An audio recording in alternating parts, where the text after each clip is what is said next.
Assalamu alaikum wa rahmatullahi wa barakatuhu. Alhamdulillahi rabbil alameen wal aqibatu lil muttaqeen wassalatu wassalamu ala al mursaleen amma ba'd. Fa a'udhu billahi minash shaitanir rajim. Bismillahir rahmanir rahim. Innal ladhina amanu wal ladhina hajaru wa jahadu fi sabilillah உலாஇக யர்ஜூன ரஹ்மத்தல்லாஹ். கண்ணியத்திற்குரிய அல்லாஹ்வின் அடியார்களே, ரமலானுடைய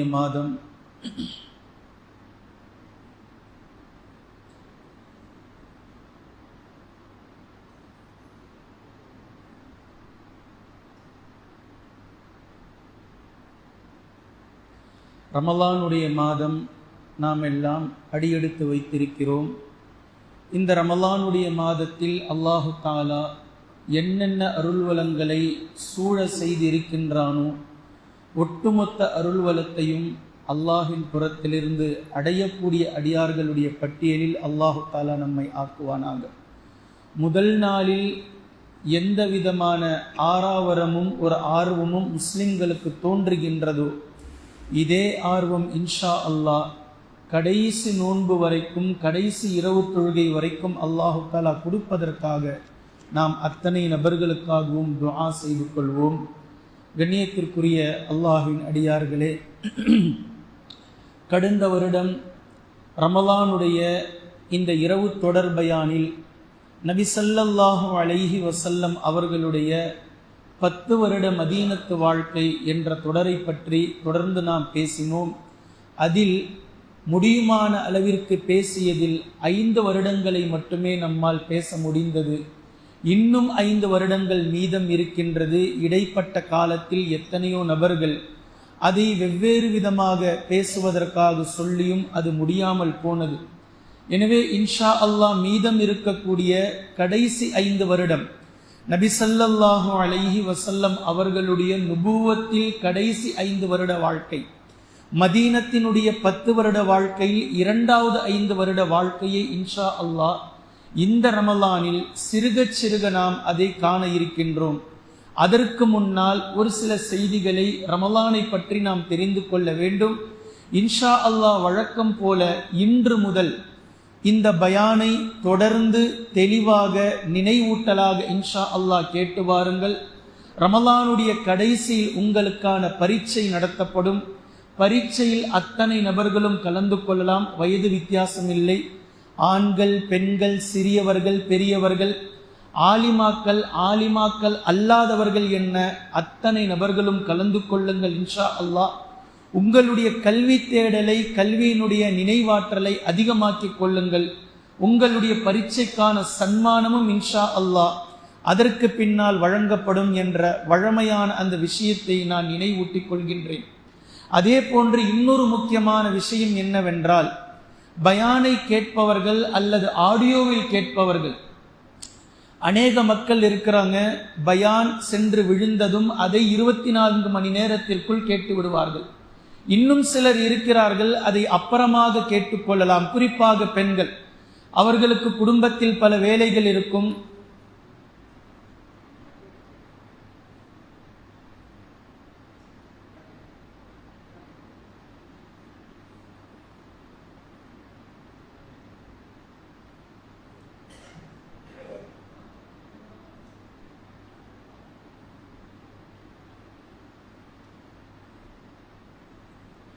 அவர்களுக்கு குடும்பத்தில் பல வேலைகள் இருக்கும். ஆதலால் அவர்கள் பின்பு அதை கேட்டுக்கொள்ளலாம் என்று ஆடியோவை விட்டு வைப்பார்கள். இப்படிப்பட்ட இல்லத்தரசிகளுக்கும் தாய்மார்களுக்கும் நாம் சொல்லக்கூடிய ஒரு ரிக்வெஸ்ட் என்னவென்றால், ஆடியோ வந்து விழுந்ததுமே அதை முதலில் டவுன்லோடு செய்து கொள்ளுங்கள்.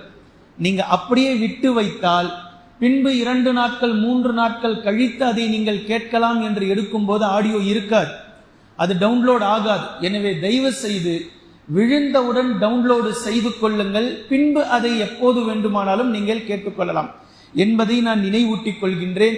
இப்போது ஆரம்பமாக நாம் தெரிந்து கொள்ள வேண்டிய மிக முக்கியமான விஷயம், அல்லாஹ்வின் தூதர் ஸல்லல்லாஹு அலைஹி வஸல்லம் அவர்கள் கூறியிருக்கக்கூடிய இந்த ஹதீஸ். சல்மானுல் ஃபாரிசி ரலியல்லாஹு அன்ஹு அவர்கள் அறிவிக்கிறார்கள், சஹீஹ் இப்னு ஹுஸைமாவில் 1887வது இலக்கத்தில் இந்த ஹதீஸை நீங்கள் பார்க்கலாம். அதே போன்று ஷுஅபுல் ஈமானிலும் இமாம் பைஹக்கியினுடைய செய்தியிலே இந்த செய்தியை நீங்கள் பார்க்கலாம். அல்லாஹ்வின் தூதர் ஸல்லல்லாஹு அலைஹி வஸல்லம் அவர்கள் இந்த ரமலானை எப்படி நமக்கு புரிய வைத்திருக்கிறார்கள் என்று பாருங்கள். யா அய்யுஹன் நாஸ், மக்களே, கது அவல்லக்கும் ஷஹ்ருன் அவீம், மிகப்பெரிய மகத்தான ஒரு மாதம் உங்களை நிழலிடச் செய்திருக்கின்றது. நபி அவர்கள் கூறக்கூடிய அந்த வார்த்தையின் அழகை நீங்கள் பார்க்க வேண்டும். ரமலான் என்ற இந்த மாதத்தை நமக்கு நிழலாக ஒப்பிட்டு காட்டுகின்றார்கள். வெயிலில் நிற்கக்கூடிய நேரத்தில் திடீரென்று ஒரு மரத்தினுடைய நிழல் நம்மை நிழல் சூழ்ந்தால் எப்படி இருக்கும்? ஒரு குடை கொண்டு வந்து வெயிலில் இருப்பவருக்கு குடை பிடித்தால் எப்படி இருக்கும்? இதே போன்று 11 மாதங்களிலும் பாவத்தில் சூழப்பட்ட நமக்கு, 11 மாதங்களிலும் கவலைகளாலும் கசப்புகளாலும் சூழ்ந்து இருக்கக்கூடிய நமக்கு ரமலான் என்ற இந்த நிழல், ரமலானுடைய பிறை நம் கண்ணுக்கு முன்னால் நிழலிட்டு இருக்கின்றது. இன்ஷா அல்லாஹ் பிறை பார்த்தவர்கள், பார்க்காதவர்கள், கேள்விப்பட்டவர்கள் ஒரு மாதத்திற்குள் நுழையக்கூடிய நேரத்தில் நபி ஸல்லல்லாஹு அலைஹி வஸல்லம் அவர்கள் எந்த துஆவை நமக்கு சொல்லிக் கொடுத்தார்களோ அந்த துஆவை ஓதி உள்ளே நுழையுங்கள். அந்த துஆவை ஓதிக் கொள்ளுங்கள். அல்லாஹும்ம அஹில்லஹு அலைனா பில் அம்னி வல் ஈமான் வல் இஸ்லாம் வஸ் ஸலாமா வத் தௌஃபீக் லிமா துஹிப்பு வ தர்லா ரப்பி வ ரப்புக்கல்லாஹ். இந்த துஆவை அல்லாஹ்வின் தூதர் ஸல்லல்லாஹு அலைஹி வஸல்லம் அவர்கள் நமக்கு கற்றுத் தந்திருக்கிறார்கள். யா அல்லாஹ், இந்த பிறையை எங்களின் மீது நீ முதிக்கச் செய்வாயாக, நிம்மதியாக, சாந்தமாக, ஈமானாக, அமைதியாக, தௌஃபீக்காக. எத்தனை அருள்வளங்கள் அல்லாஹ்வின் புறத்திலிருந்து நமக்கு கிடைக்க இருக்கின்றதோ ஒட்டு மொத்தத்தையும் இந்த மாதத்தில் நீங்கள் கேளுங்கள். இந்த மாதத்திற்கு மாத்திரம் இந்த துஆ சொந்தமல்ல, ஒவ்வொரு பிறைக்கும் நாம் ஓத வேண்டியது. இதை குறிப்பாக குறைந்தபட்சம் இந்த மாதத்திலாவது ஓதுங்கள் என்று கனத்த இதயத்தோடு நான் பதிவு செய்கின்றேன்.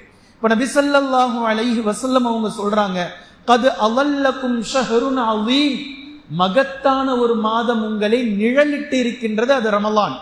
ஷஹ்ருன் முபாரக்குன், பரக்கத் பொருந்திய மாதம். நபி அவர்கள் தொடர்ந்து பேசுறாங்க, ஷஹ்ருன் முபாரக்குன், பரக்கத் பொருந்திய மாதம். ஷஹ்ருன் ஃபீஹி லைலத்துன் ഖൈറുன் அல்ஃபி ஷஹர், ഖൈറുம் மின் அல்ஃபி ஷஹர். 1000 மாதங்களை விட சிறந்த ஒரு இரவு இந்த மாதத்தில் இருக்கின்றது. மேலும் நபி அவர்கள் சொல்றாங்க, ஜஅலல்லாஹு சியாமஹு, பகல் பொழுதில் இந்த மாதத்தில் நீங்கள் நோக்கக்கூடிய நோன்பை அல்லாஹு தஆலா ஃபரீலத்தன், அதை கட்டாய கடமையாக்கி வைத்திருக்கின்றான். ஃபர்லாக அல்லாஹு தஆலா அதை ஆக்கிவிட்டான்.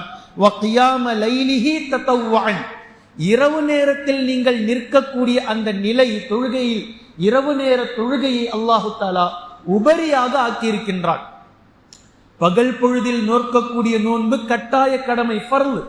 அதே போன்று இரவு நேரத்தில் நீங்கள் நிற்கக்கூடிய அந்த இரவு நேர தொழுகை, இது உபரியாக அல்லாஹு தஆலா ஆக்கி வைத்திருக்கின்றான் என்று அல்லாஹு தஆலா நபி அவர்கள் பேசுறாங்க. இந்த இடத்தில் ஒரு சிறிய விளக்கத்தை நாம் எடுத்துக்கொள்ள வேண்டும். பகல் பொழுதில் நீங்கள் நோக்கக்கூடிய நோன்பு என்று சொன்னதும் பகலில் ஒரு பகுதி என்று யாரும் விளங்க மாட்டோம். பகல் பொழுது முழுக்க, பகல் பொழுது முழுவதும் தான் நாம் நோன்பாக இருக்கிறோம்.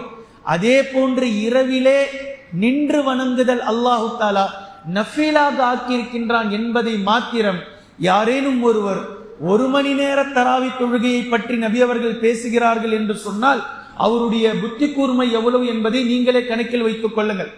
நபி அவர்கள் இந்த இடத்தில் இரவு என்று மாத்திரம் சொன்னார்கள். பகல் என்று சொன்ன பொழுது பகல் முழுவதும் எப்படி நோன்பை அதை எடுத்துக்கொள்ளுமோ அதே போன்று இரவு என்று இங்கு சொல்வதும் இரவு முழுவதையும் அது அடைந்து கொள்ளும்.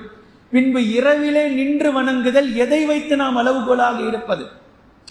எவ்வளவு நேரம் என்று நாம் எடுத்துக்கொள்வது? பள்ளி வாசலிலே தொழ வைக்கப்படுகின்ற 1 மணி நேர தொழுகை மாத்திரம் எடுத்துக்கொண்டால் நிச்சயமாக அது ஈமானுடைய பூர்ணமாக இருக்காது.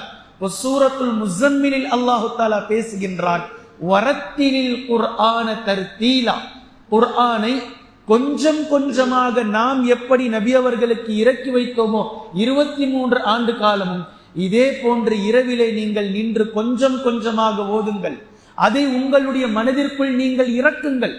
கொஞ்சம் கொஞ்சமாக பைஹாட்டில் அதை இறக்குங்கள் என்று அல்லாஹு தாலா சொல்லக்கூடிய இந்த இடத்தில் இரவை பற்றியும் பேசுகின்றான். நிஸ்ஃபஹு, இரவினுடைய பாதி என்று அல்லாஹ் பேசுகின்றான். இரவினுடைய 1 மணி நேரம் அல்ல, இரவினுடைய 3/4 மணி நேரம் அல்ல, இரவினுடைய 1.25 மணி நேரம் அல்ல.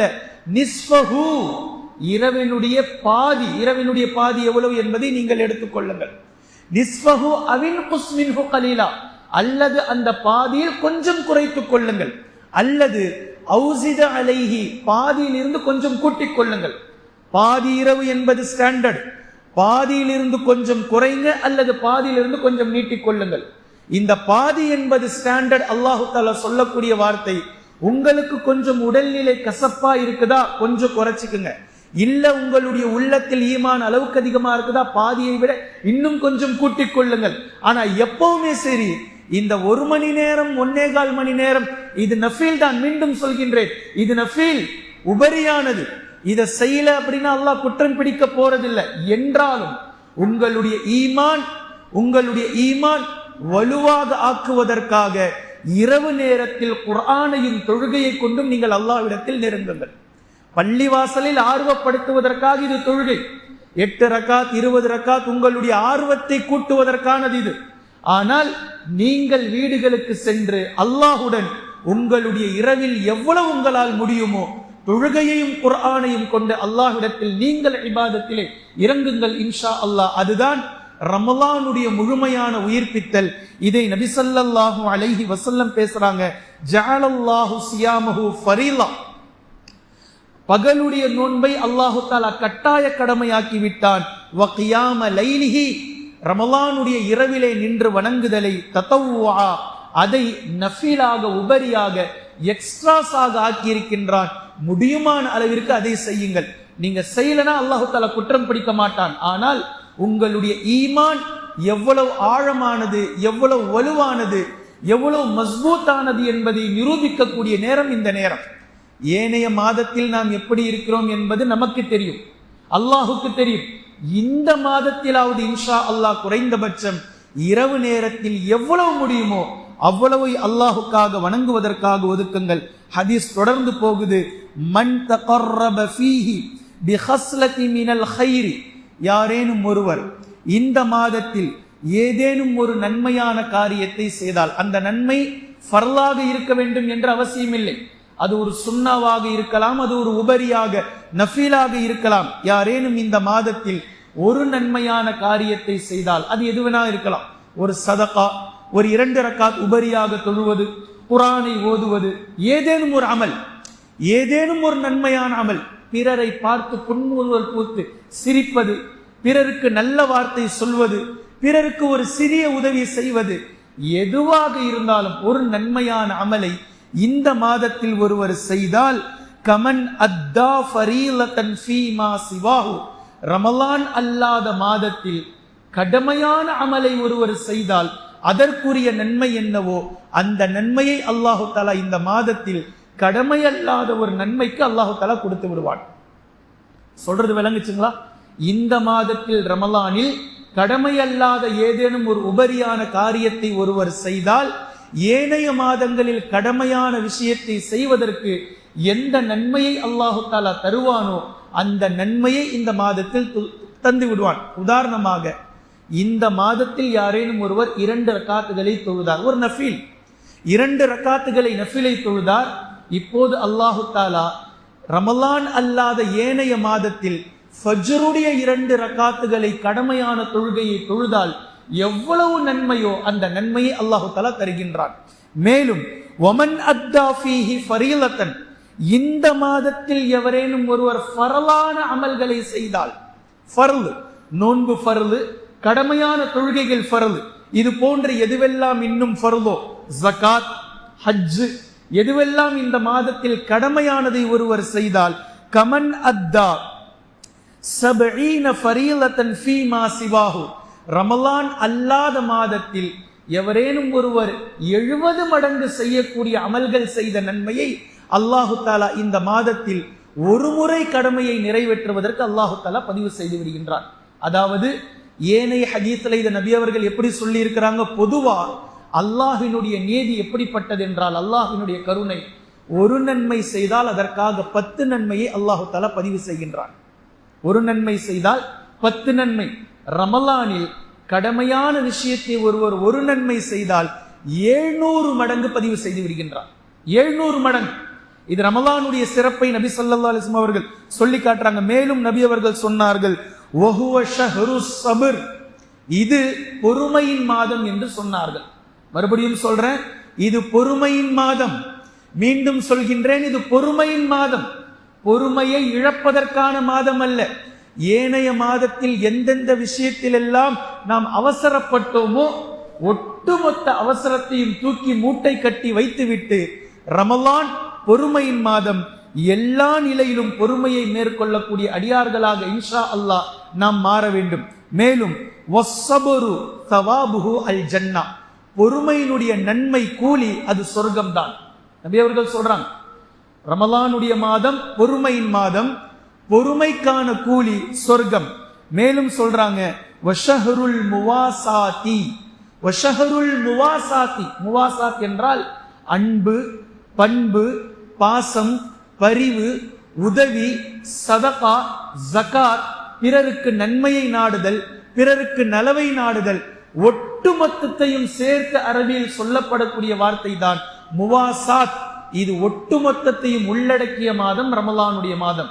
வஷஹருல் முவாசாத், அன்பு காட்டுங்கள், பாசம் காட்டுங்கள், இரக்கத்தை காட்டுங்கள், பரிவை காட்டுங்கள், அடுத்தவர்களுக்கு உதவி செய்யுங்கள், அடுத்தவர்களோடு நல்ல முறையில் நடந்து கொள்ளுங்கள், இரத்த பந்த உறவுகளிடத்தில் சேர்ந்து கொள்ளுங்கள், யாரிடத்திலாவது சண்டை இருந்தால் மன்னிப்பை கேட்டு உறவை புதுப்பித்துக் கொள்ளுங்கள். ஒட்டுமொத்தத்தையும் அடையவளையும் முவாசாத் என்ற இந்த வார்த்தை. மேலும் நபி அவர்கள் சொல்லி காட்டுறாங்க, வஷஹருன் யுஸாது ஃபீஹி ரிஸ்குல் முஃமின், அல்லாஹு தஆலா இந்த மாதத்தில் ஒரு முஃமினுடைய ரிஸ்கிலே அபிவிருத்தி செய்கின்றான், ரிஸ்கிலே பரக்கத்தை அல்லாஹு தஆலா செய்கின்றான், அதை உயர்த்துகின்றான். மேலும் நபி அவர்கள் சொன்னார்கள், மன் ஃபத்தர ஃபீஹி, எல்லாமே ஒரே ஹதீஸ், ஒரே ஹதீஸ், டோட்டல் பேக்கேஜா நபி அவர்கள் கொடுத்துட்டாங்க. மன் ஃபத்தர ஃபீஹி ஸாயிமா, எவர் ஒருவர் ஒரு நோன்பாளிக்கு உணவு வழங்குவாரோ, ஒரு நோன்பாளி நோன்பு திறப்பதற்காக உணவு வழங்குவாரோ, கான மக்ஃபிரத்தன் லிதுனூபிஹி, உணவு வழங்கியவருக்கு அவருடைய பாவங்களை அது மன்னித்து விடும். அந்த செயல், ஒரு நோன்பாளிக்கு உணவு கொடுத்தவருக்கு கொடுத்தவருடைய பாவங்களை அந்த செயல் பாவங்களை போக்கிவிடும், மன்னித்து விடும். அல்லாஹு தஆலா மன்னித்து விடுவான். மேலும் வஇத்கன் லிரகபதிஹி மினன் நார், நரகத்திலிருந்து இவருக்கு விடுதலை கிடைத்துவிடும், நரகத்திலிருந்து அல்லாஹு தஆலா இவருக்கு பாதுகாப்பு அளித்து விடுவான். மேலும் வகான லஹு மிஸ்லு அஜ்ரிஹி மின் கைரி ஐயுன் கஸமின் கைரி ஸாயிமி ஷைஉன், நோன்பு வைத்தாரே ஒரு நோன்பாளிக்கு இவர் உணவு கொடுக்கிறார் நோன்பு திறப்பதற்காக, நோன்புவாளிக்கு எவ்வளவு நன்மை கிடைக்குமோ அதே அளவு நன்மை ஒரு நோன்பாளிக்கு உணவு கிடைத்தவருக்கு அல்லாஹு தஆலா கொடுத்துருவான். இப்போ நோன்பாளிக்கு உணவு கொடுத்தவருக்கு 3 சிறப்புகளை நபி அவர்கள் சொல்றாங்க. அவருடைய பாவங்கள் மன்னிக்கப்படும், அவரை அல்லாஹு தஆலா நரகத்திலிருந்து விடுதலை செய்வான். மேலும் நோன்பாளிக்கு என்ன நன்மையோ அந்த நன்மை உணவு கொடுத்தவருக்கும் கிடைத்துவிடும். இப்ப அதே நேரத்தில் நபி அவர்கள் சொல்றாங்க, அந்த நோன்பாளிக்கு அவருடைய நன்மையிலிருந்து எந்த விதமான நன்மையும் குறைக்கப்படாது என்றும் அல்லாஹ்வின் தூதர் ஸல்லல்லாஹு அலைஹி வஸல்லம் அவர்கள் கூறிய இந்த ஹதீஸ் ஸஹீஹ் இப்னு ஹுஸைமாவிலும் ஷுஅபுல் ஈமானிலும் பைஹகியிலும் பதிவாக்கப்பட்டிருக்கக்கூடிய செய்தியை நாம் பார்க்கிறோம். எனவே கண்ணியத்திற்குரிய அல்லாஹ்வின் அடியார்களே, ரமலான் மாதத்தினுடைய டோட்டல் பேக்கேஜாக அல்லாஹ்வின் தூதர் ஸல்லல்லாஹு அலைஹி வஸல்லம் அவர்கள் கூறியிருக்கக்கூடிய இந்த ஹதீஸை ஏற்கனவே கடைசி ஜும்மாவில் உடலான ரமலானும் உயிரான குர்ஆனும் என்ற தலைப்பில் சூரத்துல் பக்ராவினுடைய 183 முதல் ஒட்டுமொத்த வசனத்தையும் நீங்கள் 189 வரைக்கும் இருக்கக்கூடிய 6 வசனங்களை நீங்கள் படித்து பாருங்கள் என்று நாம் கூறியிருக்கின்றோம். அந்த 6 வசனத்தில் அல்லாஹு தஆலா மிக முக்கியமாக 4 வசனங்களில் ரமலானுடைய தூணாக 5 விஷயத்தை பற்றி அல்லாஹு தஆலா பேசியிருக்கின்றான். அந்த 5 தூண்களில் முதன்மையான தூணான குர்ஆனை பற்றி ஏற்கனவே 10 ஹதீஸ்களை கொண்டு அதற்கான சிறப்புகளை ஜும்மாவில் நாம் விளக்கம் தந்திருக்கின்றோம். இதை இன்னும் ஆழமாக சுருக்கமாக ஒரு செய்தியை சொல்லி நான் முடித்துக் கொள்கின்றேன். நீங்கள் இந்த உதாரணத்தை உதாரணமாக புரிந்து கொள்ள வேண்டும். ஒரு மரம், இந்த மரத்தினுடைய வேரை அல்லாஹு தஆலா மண்ணோடு சம்பந்தப்படுத்தி வைத்திருக்கின்றான். நல்லா விளங்கிக்கணும். ஒரு மரத்தினுடைய வேரை அல்லாஹு தஆலா மண்ணோடு சம்பந்தப்படுத்தி வைத்திருக்கின்றான். ஒருவேளை யாரேனும் அந்த மரத்தை அந்த மண்ணில் இருந்து பிடுங்கி எறிந்து விட்டால் கொஞ்சம் நேரம், கொஞ்சம் காலம் அல்லது கொஞ்சம் நாள் அந்த மரம் ஈரமாக இருக்கும், பின்பு காய்ந்து போகும். இதே போன்று மீனுடைய தொடர்பை அல்லாஹு தஆலா நீரில் சம்பந்தப்படுத்தி வைத்திருக்கின்றான். இந்த மீனை நீரிலிருந்து நீங்கள் வெளியேற்றினால் கொஞ்சம் நேரம், ஒவ்வொரு மீனுக்கும் ஒவ்வொரு நேரத்தினுடைய கெப்பாசிட்டி இருக்குது. கொஞ்சம் நேரம், கொஞ்சம் காலம் அது துடித்து இறந்து போகும் என்பதை நீங்கள் விளங்கி இருப்பீர்கள். இதே போன்றுதான் மனிதர்களை பற்றி அல்லாஹு தஆலா கூறக்கூடிய நேரத்தில் ஆதம் அலைஹிஸ்ஸலாம் அவர்களை படைத்து அல்லாஹு தஆலா தனது ரூஹை ஆதம் அலைஹிஸ்ஸலாம் அவர்களிலே ஊதினான் என்று குர்ஆனும் ஹதீஸும் பேசுவதை நீங்கள் பார்க்கலாம். எனவே நம்முடைய உள்ளத்தின் ரூஹ் அல்லாஹ்வினுடைய ரூஹோடு சம்பந்தப்பட்டிருக்கின்றது. எப்போது நாம் அல்லாஹ்வுடைய தொடர்பில் இருந்து கடந்து போகின்றோமோ, அல்லாஹ்வினுடைய தொடர்பில் இருந்து அகன்று போகின்றோமோ, நீரிலிருந்து மீன் அகன்று போனால், மண்ணிலிருந்து ஒரு செடி மரம் அகன்று போனால் அது எப்படி காய்ந்து இறந்து போகுமோ, இதே போன்று நாம் அல்லாஹ்வினுடைய தொடர்பில் இருந்து அகன்று போனால், நம்முடைய உள்ளத்தை அல்லாஹ்வினுடைய அந்த ரூஹிலிருந்து அகற்றி எடுத்து சென்றால் நாம் இறந்து போவோம். நாம் சரியான உயிர் உள்ளவர்கள் இல்லை என்பதை மிக நிதானமாக விளங்கிக் கொள்ள வேண்டும். அல்லாஹ்வினுடைய ரூஹோடு தொடர்பு என்பது, மீண்டும் சொல்கின்றேன், குர்ஆன் அல்லாஹு தஆலா இறக்கி வைத்திருக்கக்கூடிய ரூஹ். இந்த ரூஹ், உள்ளுக்குள் இருக்கக்கூடிய ரூஹ் பூமியில் இருந்து தரப்பட்டதல்ல. உடல் மாத்திரம்தான் பூமியினுடைய மண்ணில் இருந்து தரப்பட்டது. உள்ளுக்குள் இருக்கக்கூடிய ரூஹ் அல்லாஹ்விடமிருந்து வந்தது. அதை வானவர் கொண்டு வந்து நம்முடைய உடலுக்குள் செலுத்தினார். உடலுக்கு தேவையானதை பூமியில் இருந்து நீங்கள் எடுக்கலாம். நீங்கள் உணவை இந்த பூமியில் இருந்து எடுக்கலாம், நீரை இந்த பூமியில் இருந்து எடுக்கலாம், உடலுக்கு தேவையானதை பூமியில் இருந்து எடுக்கலாம்.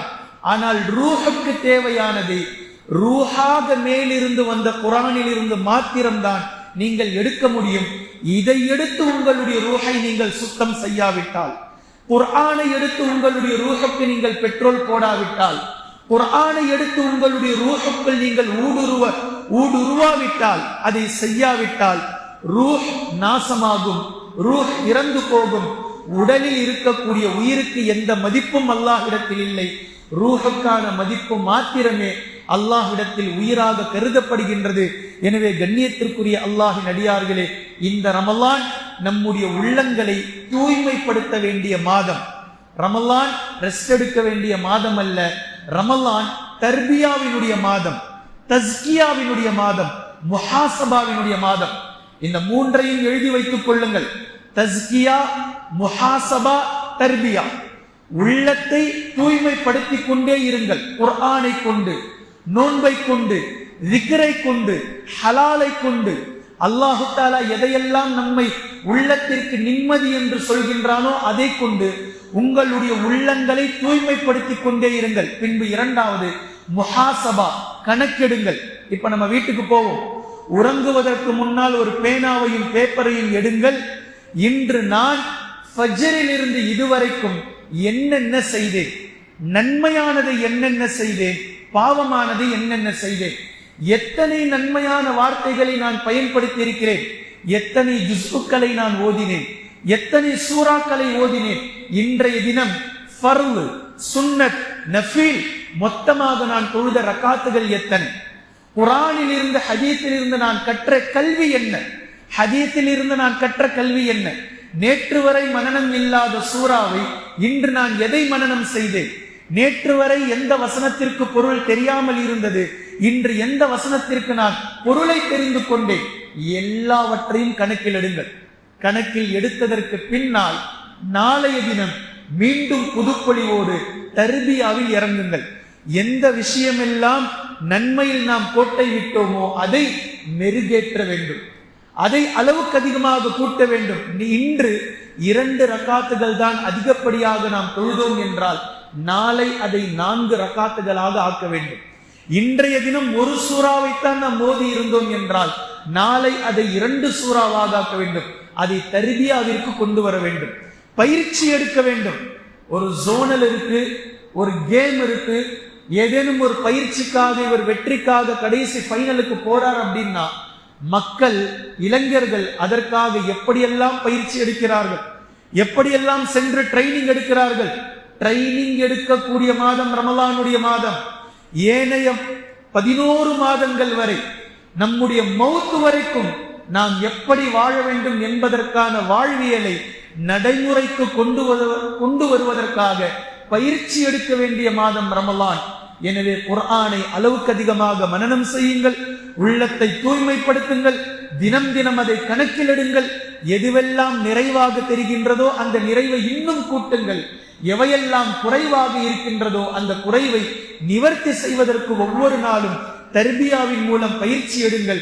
இந்த 3ஐயும் ஆழமாக வைத்துக் கொண்டு அளவுக்கு அதிகமாக நம்முடைய உடலையும், நம்முடைய உயிரையும், நம்முடைய உணர்வையும், நம்முடைய ரூஹையும் குர்ஆனோடு தொடர்பு படுத்திக் கொண்டே இருங்கள். இன்ஷா அல்லாஹ், அல்லாஹு தாலா ரமலானுடைய அருள்வளத்தினுடைய ரஹ்மத்தை பிரத்யேகமாக நமக்கு தருவான், பிரத்யேகமாக நமக்கு வழங்கிக் கொண்டே இருப்பான். ரமலான் நம்மை சோர்வாக்க வந்த மாதம் அல்ல, ரமலான் நம்மை உத்வேகப்படுத்த வந்த மாதம். இதை மனதில் வைத்துக் கொண்டு முதலில் ரமலானில் நுழைவதற்கு முன்னால் நம்முடைய இந்த அமல்களை எல்லாம் இன்ஷா அல்லாஹ் நாம் சரி செய்து கொள்வோம். இன்னும் அநேக விஷயங்கள் ரமலானை பற்றி உங்களுக்கு சொல்ல வேண்டி இருக்கின்றது. இன்ஷா அல்லாஹ் சிறுக சிறுக நாம் ஒவ்வொன்றாக கடந்து செல்வோம். அல்லாஹு தஆலா குர்ஆனையும் ஹதீஸையும் தெளிவாக விளங்கக்கூடிய நன்மக்களாகவும் அதை நடைமுறைப்படுத்தக்கூடிய மக்களாகவும் அல்லாஹ் நம்மை ஆக்குவானாக. குர்ஆனையும் ஹதீஸையும் தெளிவாக விளங்கக்கூடிய நன்மக்களாக நம்மை ஆக்குவானாக. சுப்ஹானல்லாஹ்.